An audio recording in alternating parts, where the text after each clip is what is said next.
AP deputy CM Pawan పై criminal case నమోదైంది. ఎన్డీఏలో భాగస్వామిగా ఉన్న పవన్ సనాతన ధర్మం కోసం పర్యటనలు చేస్తున్నారు. తమిళనాడులో ఎక్కువగా కార్యక్రమాలకు హాజరవుతున్నారు.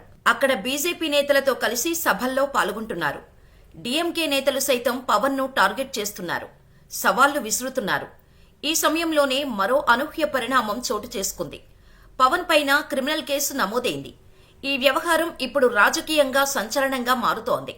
ఏపీ ఉప ముఖ్యమంత్రి పవన్ పైన తమిళనాడులో క్రిమినల్ కేసు నమోదైంది. మదురైలో ఇటీవల జరిగిన ఓ ఆధ్యాత్మిక సభలో కోర్టు ఆదేశాలను ఉల్లంఘించడంతో పాటుగా రెచ్చగొట్టే వ్యాఖ్యలు చేశారన్న ఆరోపణలతో ఈ కేసును నమోదు చేశారు. పవన్తో పాటు తమిళనాడు బీజేపీ మాజీ అధ్యక్షుడు కె అన్నామలై, హిందూ మున్నాని నాయకులపై కూడా పోలీసులు ఎఫ్ఐఆర్ నమోదు చేశారు. గత నెలలో మదురైలో జరిగిన మురుగన్ భక్తుల సదస్సులో పాల్గొన్న సమయంలో నిబంధనలు ఉల్లంఘించారని పవన్ పైన ఆరోపణలు వచ్చాయి.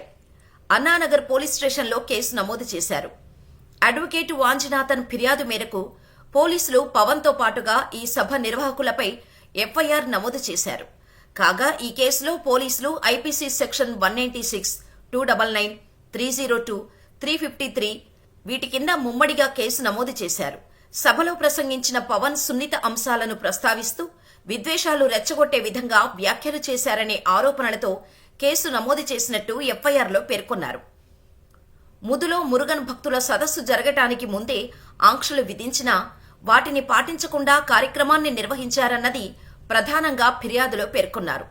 ఆధ్యాత్మిక సభ పేరుతో అనుమతి పొంది రాజకీయ, మతపరమైన ప్రసంగాలు చేయరాదన్న హైకోర్టు షరతును నిర్వాహకులు ఉల్లంఘించారని ఫిర్యాదులో పేర్కొన్నారు. కాగా రానున్న అసెంబ్లీ ఎన్నికల్లో హిందువులు ఏకతాటిపై నిలిచి ఓటు వేయాలని, డీఎంకే ప్రభుత్వం ఆలయాలను ఆదాయ వనరుగా చూడటం మానుకోవాలని సభలో తీర్మానాలు చేయటం వివాదాస్పదంగా మారింది. అయితే తమిళనాడులో వచ్చే ఏడాది అసెంబ్లీ ఎన్నికలు జరగనున్నాయి. డిప్యూటీ సీఎం పవన్ తమిళనాడులో ఎన్డీఏ అజెండా అమలు కోసం తన వంతు ప్రయత్నాలు చేస్తున్నట్టుగా చర్చ జరుగుతోంది. ఇప్పుడు పవన్ పైన తమిళనాడులో కేసు నమోదు వ్యవహారం రెండు రాష్ట్రాల్లోనూ రాజకీయంగా చర్చ జరుగుతోంది.